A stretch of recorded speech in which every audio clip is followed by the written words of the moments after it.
કૃષ્ણ શું કરી શકે? અર્જુન, તારે કાલે મચ્છવેદ કરવાનો છે. આ તું દાદા મારે તમારા શરણે વાત મૂકવી છે. આજ્ઞાતવાસમાં છે, છેલ્લો દિવસ છે. રાત્રિના ભગવાન કૃષ્ણ, કૃષ્ણ જીવન કૃષ્ણ છે બાપુ. કૃષ્ણ જેવો કોઈ દેવ કેમ? બધાય દેવ, પણ કૃષ્ણએ તો હદ કરી નાખી છેલ્લા અવતાર રહે. વિશ્વની તમામ પીડા લબોલબથી પીડા ભરેલા, આમથી આમ નથી, બધું જાણવા છતાં બધું કરવાનું. અને આ કૃષ્ણની એક જ ફિલ્મ એવી છે દાદા કે વિલનને પહેલા મારી નાખે ને પછી ફિલ્મ ચાલુ થાય. 11 વર્ષની ઉંમરે તો વિલનનો ઘોબો ઉપાડી લે પછી જે ફિલ્મ ચાલુ કરવી. એકમાત્ર પાત્ર ભજવું હોય તો કૃષ્ણ એના વાહક છે. અમારા બાપના ગુણ ગાવ છો તમે, જગતના તાતના ગુણ ગાવ છો તમે. એટલું નહીં, કૃષ્ણ રાજી બહુ થાય કે બધા ઓળખે જ છે, પણ એ દાદા તું મારો પરિચય લઈને નીકળ્યો છો. એ ભગવાન કૃષ્ણ અર્જુનને કહે છે, ધનંજય સાંભળ દાદા, એ ગમે ને ભગવાન કૃષ્ણ બોલ્યા છે, ચડે ચોક બોલ્યા છે. એક પણ ગુપ્ત મીટિંગ નથી એની. ડોક્ટર જ્યારે બોલ્યા કૃષ્ણ ત્યારે ચડે ચોક. બે જગ્યાએ, એકવાર અર્જુન સાથે અને એકવાર કર્ણ સાથે. બે કુંતીના દીકરા હાટો. એ કર્ણ, કર્ણ એ કર્ણ છે. એની ક્ષણિક છે જ આપના શરણોમાં મૂકો, મારી વાણી પવિત્ર થાય. કારણ કે જ્યાંથી હિમાલયમાંથી ગંગા નીકળી હોય એ જ પાછી ગંગામાં ડૂબકી મારીએ ને તો અમે પવિત્ર થઈ. અને ભાગવતના મંડપમાં એટલો પ્રવેશ ન કરીએ તો અમે નગુણા કહેવાય. એટલે આપણા ચરણોમાં ગૌમુખ આગળ બીજું તો શું કરવાનું? હરિકથા જગ પાવની ગંગા.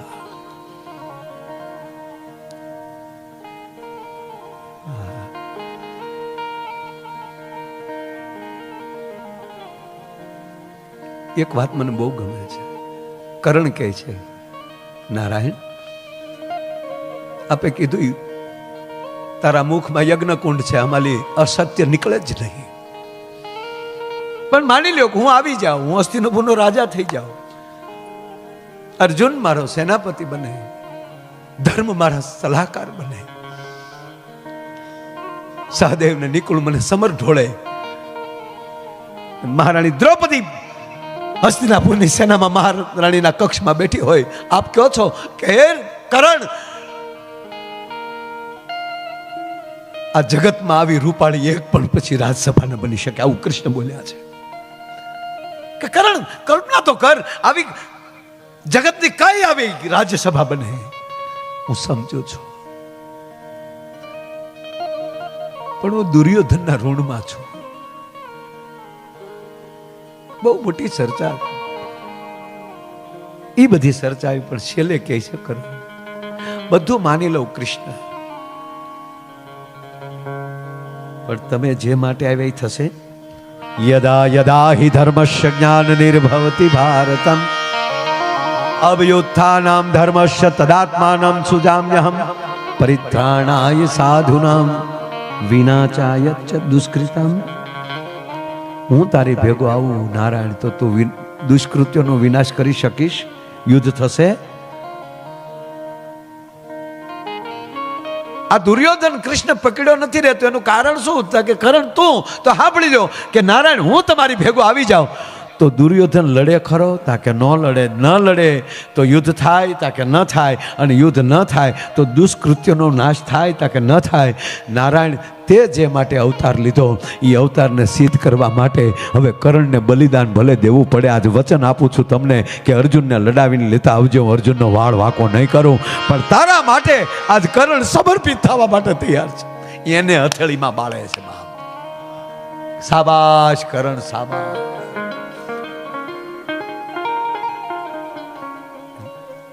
આજ અર્જુનને કહે છે ગ્રંથોની આવી ચર્ચાઓ છે ને, ઘરે બેઠા બેઠા હું તો આ બધાને પગે લાગીને કહું, આવા મહાપુરુષ આ બીજ રોપીને વયા જાય ને. ગઈકાલે બીજ ગઈ, પોષી બીજ, પોષ મહિનાની બીજ રોપાણું તમારા ગામમાં.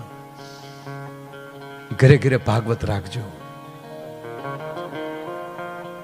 રામાયણ રાખજો, અને એક રજા એવી રાખજો મહિનાની કે આખો પરિવાર બેઠો હોય અને એક બેઠા બેઠા ભલે 1 કલાક ભાગવત વાંચે, અથવા 1 કલાક રામચરિત્ર માનસ વાંચે, કા 1 કલાક ગીતા વાંચે.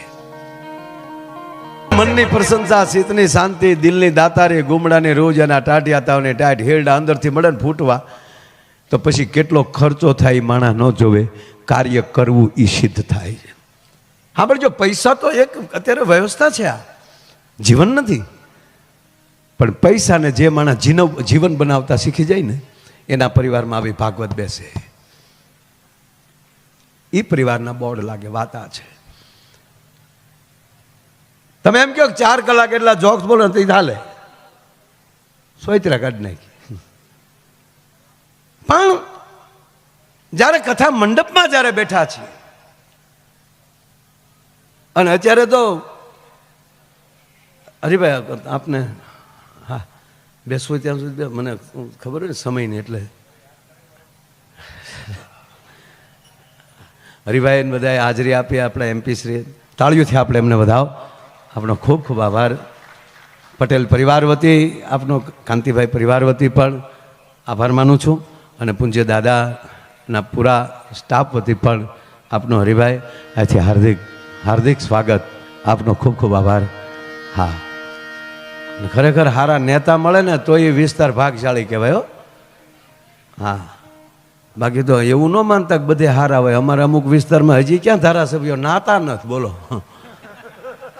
એને બદલે આપણને હારા નેતા મળે એ ભગવાનની મોટી દયા છે. એટલે આપણને ખૂબ ગમે ને. આ જો કે આ ઉત્તર ગુજરાત, અમારે કીર્તિદાનભાઈ એવું કહે, ડૉક્ટર સાહેબ કીર્તિદાનભાઈ છે ને આપણા, એને ગઈકાલે જ હરિભાઈ ધન્યવાદ મારા બાપ, બસ મળતા રહેજો, આવતા રહેજો. અને જી જી જી જી હાજી હાજી. કીર્તિદાનભાઈને ગઈકાલે બહુ રાજી થવા જેવી દાદા વાત કે એશિયા ફર્સ્ટનો એક બહુ મોટો એવોર્ડ ગઈકાલે એને સોનલ બીજના દિવસે મુંબઈમાં મળ્યો છે. એકવાર એને કીર્તિદાનભાઈને તાળીઓથી વધાવજો. એને અહીંથી હું ખૂબ ખૂબ ધન્યવાદ આપું છું.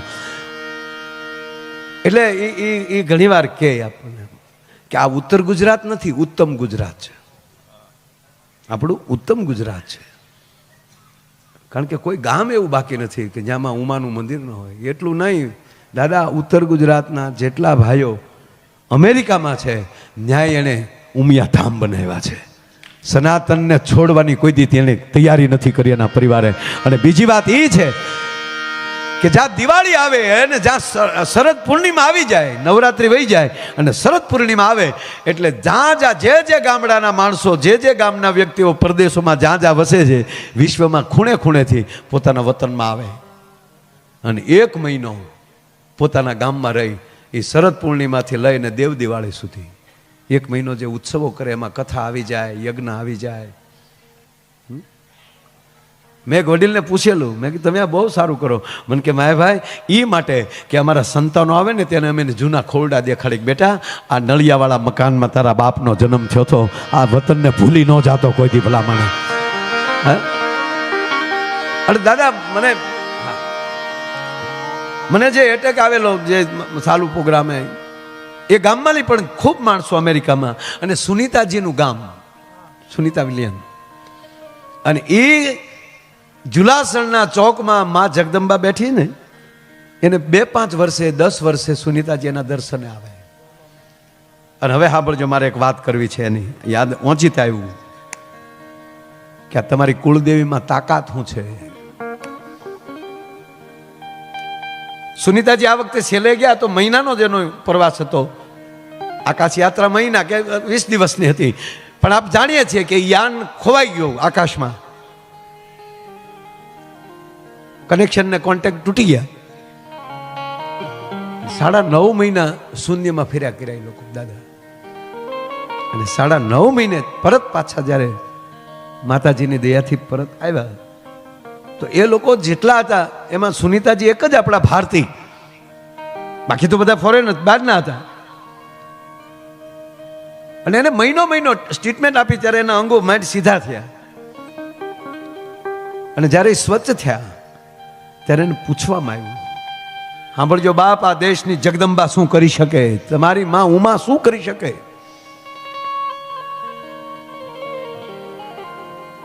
આ મારું નિવેદન નથી, હમણાં ભાઈએ કીધું એ વાત કે કોઈ આ ભુવા ભરાડીનું નથી. વિજ્ઞાનની પરાકાષ્ઠાએ પહોંચેલી વ્યક્તિ, એને પૂછવામાં આવ્યું કે તમે અત્યાર સુધી ક્યાં તમારા રૂટમાં હતા? આમ કેમ થયું? દાદા ગૌરવ લે આ દેશનું સનાતન. હવે સુનીતાજી કહે છે, સાંભળો, કે અમારું આકાશી ઉલ્કાઓએ અમારા યાનનું અપહરણ કર્યું.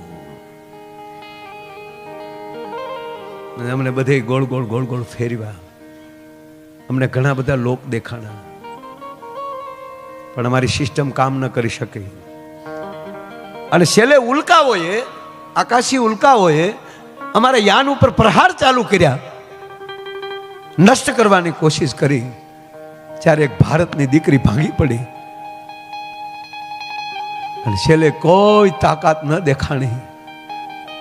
અને જુલાસણના ચોકમાં બેઠેલી માં યાદ કરી કે હે માં, મારી માં તારી માળા કરતી હતી, મારી પાસે કોઈ ઉપાય નથી હવે. અને પછી દાદાગીરીથી સુનીતાજી કહે છે, હું એક નહીં, આ ભૂરિયાઓને કહો તમે હવે શું જોયું? દાદા ઠેઠ સુધી માનું પ્રત્યેક યાનની અંદર દેખાણું.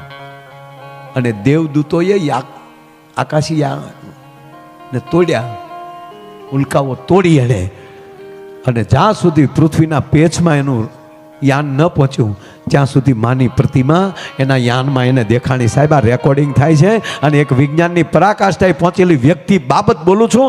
અને આવું નિવેદન આપવામાં ખોટું હોય તો મારે શું થાય એ આપ જાણો છો. આવું કોઈ નાની હુની હસ્તીનું નથી દઈ દેતો. એક આકાશ યાત્રી એ એમ કે છેલ્લે તો આ થાય. અને હમણાં ભાઈએ જે વાત કરી ને દાદા,